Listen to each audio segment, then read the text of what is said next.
ఇప్పుడు ఎక్కడ చూసినా ఏ రీల్ ఓపెన్ చేసినా పేరుగల పెద్దిరెడ్డి సాంగ్ మోత మోగిపోతుంది కదా. అసలు ఈ పాట రాత్రికి రాత్రి ఇంత వైరల్ అవ్వటానికి కారణం ఏంటి? చాలామందికి తెలియని 3 ఆసక్తికరమైన నిజాలు ఇప్పుడు చూద్దాం. అందరూ షాక్ అయ్యే విషయం ఇదే. ఈ పాట వినగానే ఆ గంభీరమైన గొంతు చూసి ఎవరో మగవాళ్ళు పాడారు అనుకుంటారు. కానీ అసలు ట్విస్ట్ ఏంటంటే ఈ మాస్ సాంగ్ పాడింది లేడీ సింగర్ మమత రమేష్. ఒక లేడీ వాయిస్లో ఇంత బేస్, ఇంత పవర్ ఉండటమే ఈ పాట సక్సెస్కి మెయిన్ రీజన్. ఆమె గొంతులో ఉన్న ఆ ఫోక్ మ్యాజిక్ వల్లే జనాలు ఈ పాటను లూప్లో వింటున్నారు. ఈ పాట లిరిక్స్ ఇంత క్యాచీగా ఉండటానికి కారణం మన బుల్లెట్ బండి లక్ష్మణ్ గారు.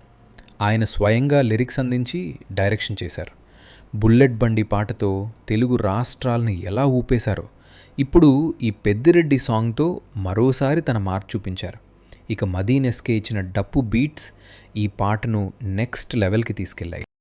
ఇక అసలు విషయం, ఎవ్రీ పెద్దిరెడ్డి ఇది ఏ ఒక్క పొలిటీషియన్ కోసమో పాడిన పాట కాదు. రాయలసీమ మరియు తెలంగాణ పల్లెల్లో దర్జాగా బతికే నాయకుడికి, నలుగురికి సాయం చేసే మనిషికి ఇచ్చే ఒక ఎలివేషన్ ఈ పాట.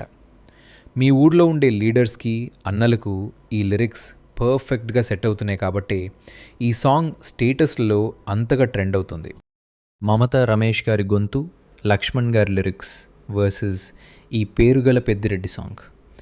మీకు ఈ పాటలో ఏ లైన్ ఇష్టమో కామెంట్ చేయండి. ఇలాంటి ఇంట్రెస్టింగ్ ఫ్యాక్ట్స్ కోసం మన ASP Facts 7 ఛానల్ని ఇప్పుడే సబ్స్క్రైబ్ చేసుకోండి.